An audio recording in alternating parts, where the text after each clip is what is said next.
হাজোত কামৰূপ জিলা কংগ্ৰেছ কমিটিৰ সাংগঠনিক সভা সম্পন্ন কামৰূপ জিলাৰ অন্তৰ্গত হাজোত কামৰূপ জিলা কংগ্ৰেছ কমিটিৰ এখনি দলীয় সাংগঠনিক সভা সম্পন্ন কৰা হয় সভাত আগন্তুক লোকসভা নিৰ্বাচনত কংগ্ৰেছৰ দলীয় ভেটি শক্তিশালী কৰিবলৈ গঠনমূলক আলোচনা কৰা হয় লগতে দেওবাৰৰ সভাত এপিচিচি কামৰূপ জিলা কংগ্ৰেছ কমিটিৰ ডিষ্ট্ৰিক্ট এমপ্লয়িজ এণ্ড পেঞ্চনাৰ গ্ৰিভান্স সেলৰ এখনি 40জনীয়া নতুন জিলা কমিটি গঠন কৰা হয় দেওবাৰৰ সভাত এপিচিচি সেৱা দলৰ সভাপতি দিব্যায়ন কামৰূপ জিলা কংগ্ৰেছ সমিতিৰ উপসভাপতি ভৱেশ দাস হাজো ব্লক কংগ্ৰেছ কমিটিৰ সভাপতি অজিত ঠাকুৰীয়া জ্যেষ্ঠ কংগ্ৰেছ কৰ্মী ফজিৰুদ্দিন আহমেদ খবিৰুদ্দিন আহমেদকে প্ৰমুখ কৰি প্ৰায় সংখ্যক জিলা মণ্ডল পৰ্যায়ৰ দলীয় কাৰ্যকৰ্তা উপস্থিত থাকে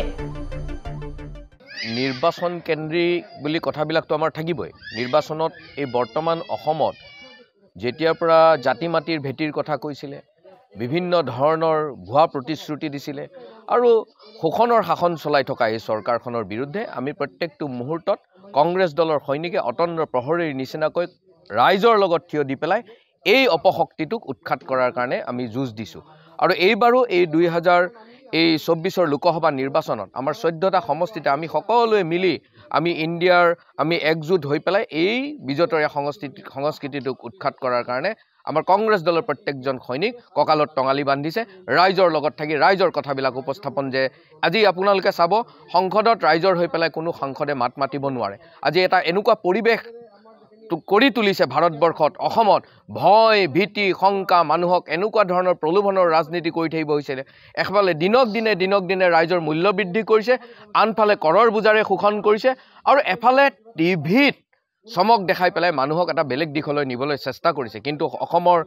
জনসাধাৰণ সচেতন জনসাধাৰণ আমাক সকলোৱে সাহস দিছে জ্যেষ্ঠসকলে সাহস দিছিলে ডেকা শক্তিয়ে আমাক কৈছে যে আপোনালোকবিলাক ওলাই আহক অসমৰ ৰাইজৰ কাৰণে ভাৰতবৰ্ষৰ জনসাধাৰণৰ কাৰণে কংগ্ৰেছ দলৰ সৈনিক অতীজৰ পৰা ওলাই আহিছিল আৰু এতিয়াও এই 24ৰ নিৰ্বাচনত আমি সকলোৱে মিলি এওঁলোকক এবাৰ উৎখাত কৰি অসমত এটা শান্তি বিৰাজ কৰা এই শংকৰ ৰাজানৰ দেশখনত এই শংকৰ মাধৱৰ দেশখনত সকলো জাতি জনগোষ্ঠীয়ে বিৰাজ কৰা অনৈক্যৰ মাজত ঐক্য বিৰাজ কৰা অসমখনক শান্তিৰ অসমলৈ ঘূৰাই নিয়াৰ কাৰণে আমাৰ কংগ্ৰেছ দলৰ কৰ্মীসকল বদ্ধপৰিকৰ কামৰূপ জিলাত এমপ্লয়িজ এণ্ড পেঞ্চনাৰ্ছ গ্ৰিভেন্স সেলৰ ডিষ্ট্ৰিক্ট কমিটি এখন গঠন কৰা হ'ল এমপ্লয়িজ এণ্ড পেঞ্চনাৰ গ্ৰিভেন্স সেলটো এটা দৰকাৰী সেল এইটো আমাৰ এপিচিচিৰ ফালৰ পৰা গঠন কৰা হৈছে আৰু সেই সূত্ৰে আমি আজি ডিষ্ট্ৰিক্ট লেভেলত এই কমিটিখন গঠন কৰাৰ উদ্দেশ্যে আজি আমি সমবেত হৈছিলোঁ ইয়াত আপোনালোক নিশ্চয় দেখা পাইছে যথেষ্ট মানুহ আহিছে বিভিন্ন আমাৰ কামৰূপ জিলাত থকা 6টা সমষ্টিৰ বিভিন্ন ৰিটায়াৰ্ড পাৰ্চন কাম কৰি থকা মানুহ আৰু আমাৰ নাগৰিক সমাজৰ বহুত ব্যক্তি উপস্থিত হৈছে আৰু এই ক্ষেত্ৰত আমি আহিবলগা দিনবিলাকত চৰকাৰৰ যিবিলাক বেয়া পলিচি কুবুদ্ধি তাক কেনেকৈ অফৰাই আমি কৰ্মচাৰী সমাজ নাগৰিক সমাজ এই অঞ্চলৰ ছাত্ৰ ছাত্ৰী কৃষক শ্ৰমিক কেনেকৈ এটা ভাল উন্নয়ন দিশলৈ আগবাঢ়ি যাব পাৰোঁ তাৰ কাৰণে আমি চিন্তা চৰ্চা কৰিছোঁ